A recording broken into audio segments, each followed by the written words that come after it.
Hello, I'm Darren Magee, and today's topic is looking at financial abuse. In this video, I'm going to be outlining what financial abuse is. I'm going to give some examples of it. I'm also going to look at some of the ways in which financial abuse can continue following the end of a relationship. So if you find this video interesting or helpful, please consider subscribing to my channel. But just as a reminder, this video is for information purposes only and is not a substitute for support from a mental health professional. So financial abuse would come under the umbrella term of economic abuse. It's an aspect of coercive control. Now, coercive being a pattern of behaviour that can be threatening, manipulative, degrading, different ways to control others, to restrict their freedom and to restrict their choices. And it is something that very rarely, if ever, happens by itself in isolation. It is often one of many tactics that an abusive person will use to control their victims. And although the abusers would often be considered to be partners, and in many cases they are, they could also be parents, friends, siblings, they could be the grown-up children even.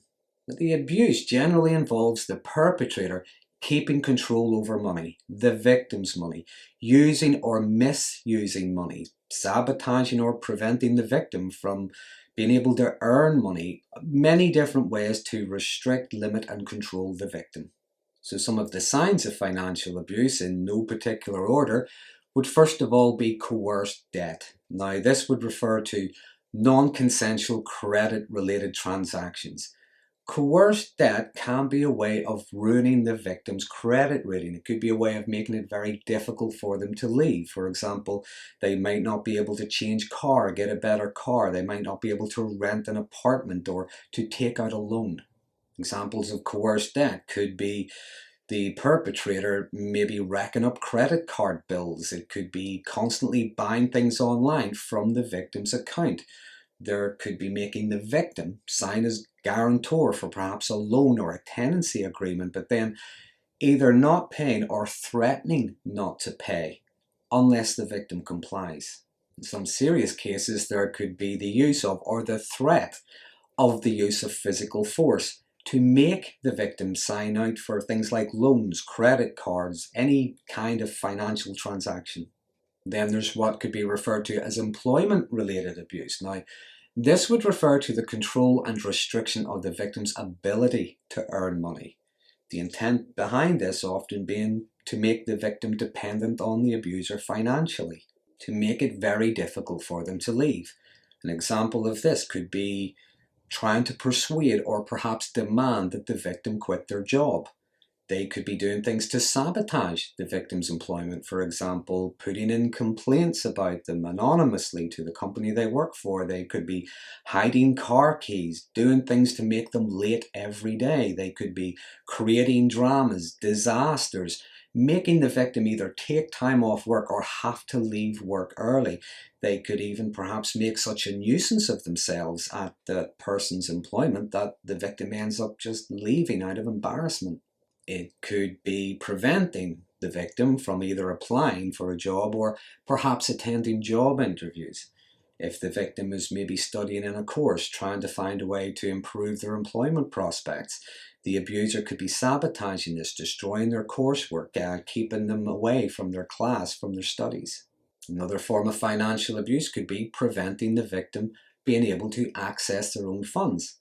For example, the perpetrator could be the executor of that person's finances, so they get to decide when the victim gets access to their own money, how much they get, and what they can spend it on.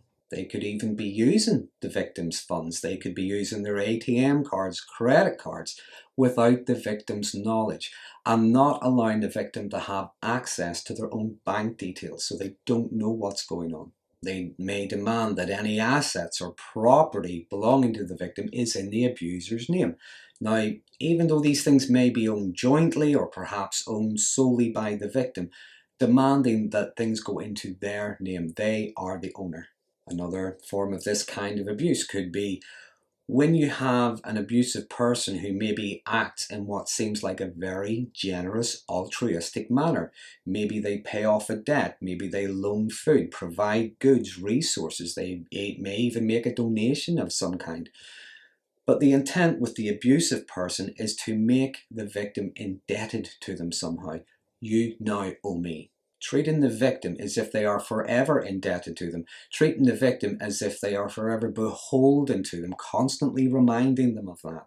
The abusive person could be demanding repayments made at very high interest rates, almost like they're extorting money from them. In some cases, they may not want it repaid at all. They just want to keep that victim under their control. Another sign could be deliberately withholding money, food, resources, even hygiene products, any kind of necessity, keeping them from the victim in order to keep them controlled, demanding that every penny, every crumb of food be accounted for, then punishing the victim if they aren't able to justify to their satisfaction. In some partnerships where there are savings, where there are maybe even joint savings, the perpetrator could be constantly spending, insisting that, oh, this was really urgent, I had to pay for this, or I had to buy this, or this was more of a priority. But they're lifting the money out and they're spending it without actually consulting with the victim.